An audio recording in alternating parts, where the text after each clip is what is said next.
They all mounted the horses as quickly as possible. "Halloo, hi, hi!" cried the steward, the house servants. "With the carbines!" On, cried D'Artagnan, "there'll be firing on." They all set off, swift as the wind. "Here!" cried the steward. "Here!" whilst the groom ran to a neighbouring building. "Take care of your horses!" cried D'Artagnan to him. "Fire!" replied the steward. A gleam, like a flash of lightning, illumined the road, and with the flash was heard the whistling of balls, which were fired wildly in the air. "They fire like grooms," said Porthos. "In the time of the cardinal people fired better than that. Do you remember the road to Crèvecoeur? Mousqueton. Ah, sir, my left side still pains me. Are you sure we are on the right track, Lieutenant? Gad, didn't you hear? These horses belong to Monsieur de Montbazon. Well, Monsieur de Montbazon is the husband of Madame de Montbazon, and Madame de Montbazon is the mistress of the Duc de Beaufort." "Ah, I understand," replied Porthos. "She has ordered relays of horses." "Exactly so. And we are pursuing the duke with the very horses he has just left." "My dear Porthos, you are really a man of most superior understanding," said D'Artagnan, with a look as if he spoke against his conviction. "Pooh!" replied Porthos. "I am what I am." They rode on for an hour, till the horses were covered with foam and dust. "Zounds, what is yonder?" cried D'Artagnan. "You are very lucky if you see anything such a night as this," said Porthos. "Something bright." "I, too," cried Mousqueton, "saw them also." "Ah, have we overtaken them?" "Good, a dead horse," said D'Artagnan, pulling up his horse, which shied, it seems their horses, too, are breaking down, as well as ours. "I seem to hear the noise of a troop of horsemen," exclaimed Porthos, leaning over his horse's mane. "Impossible! They appear to be numerous." "Then 'tis something else."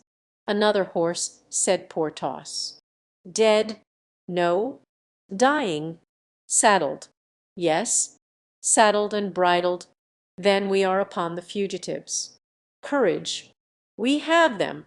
But if they are numerous," observed Mousqueton, "'tis not we who have them, but they who have us." "Nonsense!" cried D'Artagnan. "They'll suppose us to be stronger than themselves. As we're in pursuit they'll be afraid and will disperse." "Certainly," remarked Porthos. "Ah, do you see?" cried the lieutenant. "The lights again, this time I, too, saw them," said Porthos. On, forward, forward!" cried D'Artagnan, in his stentorian voice. "We shall laugh over all this in 5 minutes." And they darted on anew. The horses, excited by pain and emulation, raced over the dark road, in the midst of which was now seen a moving mass, denser and more obscure than the rest of the horizon. Chapter XXVI. The Rencontre. They rode on in this way for 10 minutes. Suddenly two dark forms seemed to separate from the mass, advanced, grew in size, and, as they loomed up larger and larger, assumed the appearance of two horsemen. "Ah!" cried D'Artagnan, "they are coming toward us." "So much the worse for them," said Porthos. "Who goes there?" cried a hoarse voice. The three horsemen made no reply, stopped not, and all that was heard was the noise of swords drawn from the scabbards and the cocking of the pistols with which the two phantoms were armed. "Bridle in mouth," said D'Artagnan. Porthos understood him, and he and the lieutenant each drew with the left hand a pistol from their bolsters and cocked it in their turn. "Who goes there?" was asked a second time. "Not a step forward, or your dead men—" "Stuff!" cried Porthos, almost choked with dust and chewing his bridle as a horse chews his bit. "Stuff and nonsense! We have seen plenty of dead men in our time."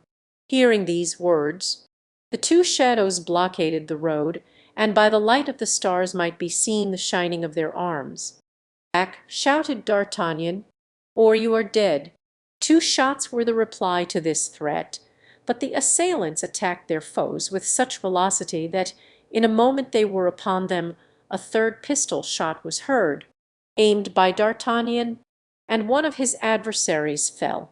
As for Porthos, he assaulted the foe with such violence that, although his sword was thrust aside, the enemy was thrown off his horse and fell about 10 steps from it.